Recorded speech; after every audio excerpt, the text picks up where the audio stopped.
નમસ્કાર. લોકો ટ્રેન્ડ સાથે બદલાતા હોય છે અને લોકોને સારું દેખાવાનું સોશિયલ મીડિયામાં વધુ લાઈક અને કોમેન્ટ મળે એ ખૂબ જ ગમતું હોય છે. તો અત્યારે હાલમાં એક ટ્રેન્ડ આવ્યો છે કે આપણી જે બહેનો છે એ સોશિયલ મીડિયામાં જે ગામીની પિક્ચર આવ્યું છે એમાં એમનો ફોટો અપલોડ કરે છે અને એ સાડી પહેરેલો ફોટો આવી જાય છે. બીજા એ પણ રીતના અલગ અલગ ઘણા બધા ટ્રેન્ડ આ ટૂંકા સમયમાં આવ્યા છે. પણ આમાં કોઈ સિરિયસતાથી એ નથી જોતું કે આ કેટલું ખતરનાક છે. આ તમે તમારી પ્રાઇવસીને, તમારા ફોટોને તમે સામેથી એમને આપો છો કે આનો યુઝ કરો, તો શું ખાલી એ તમારી સાડી પહેરાવી આપવા માટે યુઝ કરે છે? ના, એ એનો તમારા ડેટા કલેક્શન વધુમાં વધુ સ્ટ્રોંગ કરવા માટે, વધારેમાં વધારે તમારા ડેટા ચોરી થવા માટે આનો યુઝ થઈ શકે છે, આનો મિસયુઝ થઈ શકે છે.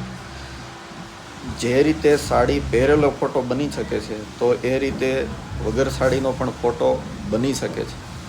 આ આપણી બહેનોએ ખાસ કરીને જોવું જોશે, આપણી યંગ જનરેશને ખાસ કરીને સમજવું જોશે કે આ ડિજિટલ દુનિયામાં અત્યારે જે ટ્રેન્ડ આવી રહ્યા છે અને તમે ધડાધડ જે તમારા ફોટો સોશિયલ મીડિયામાં એડ કરો છો, તો આ એક બહુ મોટી મુસીબત તરફ તમે જઈ રહ્યા છો અને આના બહુ ખરાબ પરિણામ ભોગવવા પડે છે.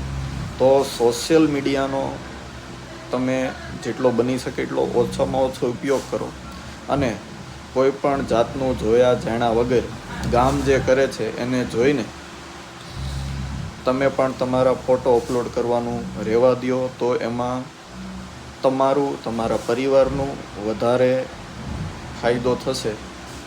અને જો આ જ સોશિયલ મીડિયા કે જે પણ AI ટેકનોલોજી છે એ તમારા ફોટોગ્રાફ્સનો મિસયુઝ કરશે, ત્યારે બહુ પછતાવાનો વારો આવશે અને ત્યારે આપણી પાસે કોઈ પણ એવો ઓપ્શન નહીં હોય કે એમને ડિલીટ કરી શકીએ, કારણ કે આખી દુનિયા એને જોઈ લીધો હશે.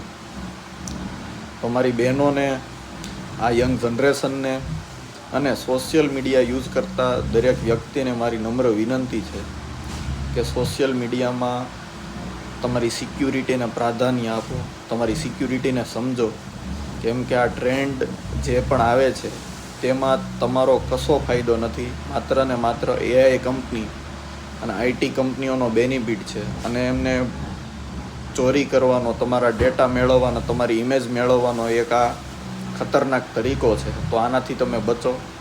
Thank you so much. જય હિન્દ, જય ભારત.